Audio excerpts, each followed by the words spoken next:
Hello learners, welcome to part 2 of chapter 5, Separation of Substances. In part 1 we discussed about pure and mixed substances. We identified the need to separate substances. In methods of separation we discussed about handpicking, threshing, winnowing, sieving, magnetic separation, sedimentation and decantation. So let's continue further. Before doing so, please like, subscribe and share the channel. Your action is valuable.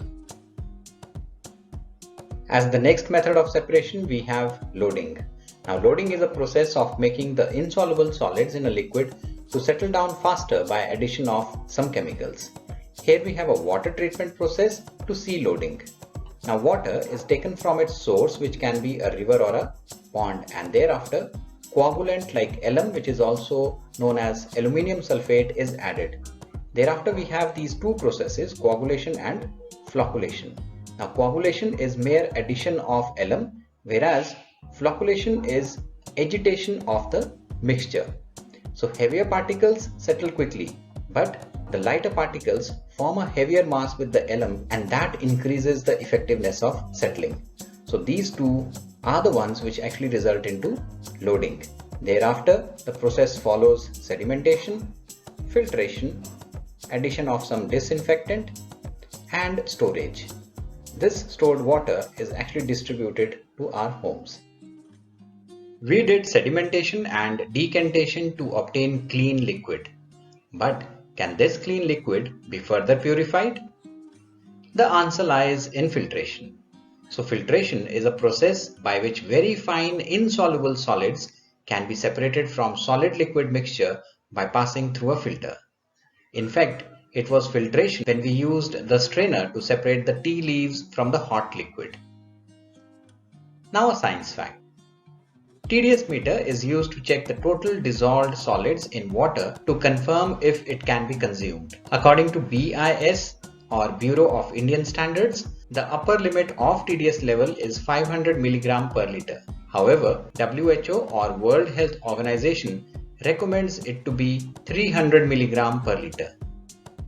Here we have more examples on filtration. Pulp from juice is separated using filtration. Nose hair. Yes, nose has fine hair which actually traps the dust particles from entering into the respiratory system. It allows only clean air. Cottage cheese or paneer is also obtained after filtration. Vinegar or lemon is added to the boiled milk, and thereafter muslin cloth is used to separate the paneer from the mixture.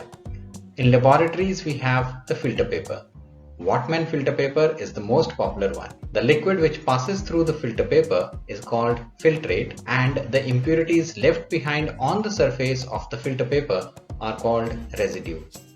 Here we have an activity to understand filtration. Materials required are filter paper, funnel, beaker or glass, water collected after decantation, laboratory stand, and a glass rod. Procedure. Fold the filter paper into a cone and place it in the funnel. Place the beaker or empty glass below the nozzle of funnel. Slowly pour the water collected after decantation using glass rod. Residue is left behind on the filter paper, whereas clean water passes down as filtrate. Evaporation. The process of conversion of water into its vapor is called evaporation. Wherever water is there, the process of evaporation takes place continuously. In order to obtain salt from the seawater is made to stand in shallow pits. After few days, due to the evaporation of water, the salt is left behind. This salt is collected and further purified to obtain common salt. Also, wet clothes dry by evaporation of water due to the sun's heat. Condensation. The opposite process to evaporation, where water vapor change into water, is called condensation. Now a question for you. You have a mixture of sand and salt. How can we separate these? Put on your thinking caps and keep thinking.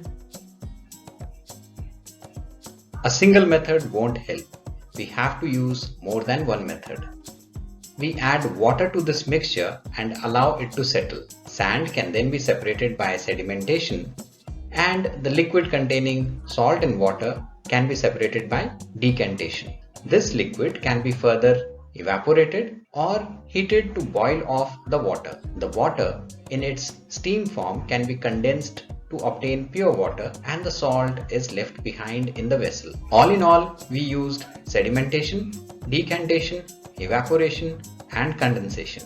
Evaporation and condensation can be used simultaneously to obtain pure liquids. Let's see the next process. Here we have the last method of separation, distillation. Distillation is a process by which a pure liquid is obtained from a solution by evaporating the liquid and then condensing the vapors. Many liquids like alcohols, perfumes, and distilled water are obtained from distillation. Here we have a setup for obtaining distilled water. So we have a round bottom flask containing water which is being heated with the help of a heater, and there is a thermometer connected to it at the top.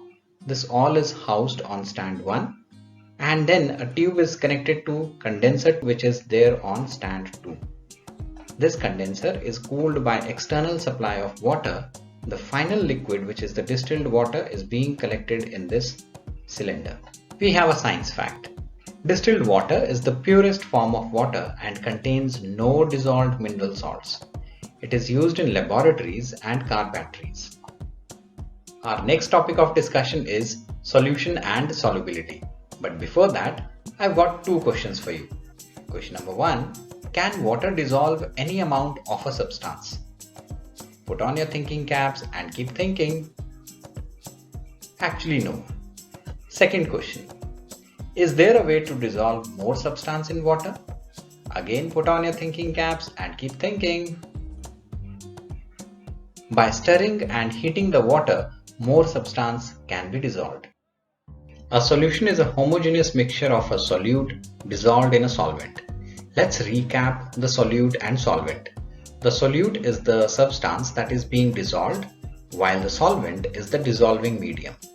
Example of solvents: water, ethanol, milk.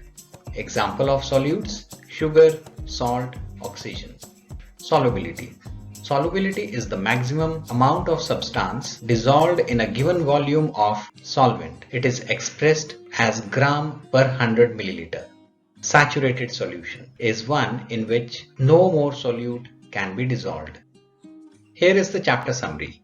Separation of components of a mixture is carried out to either remove impurities or to obtain different useful components.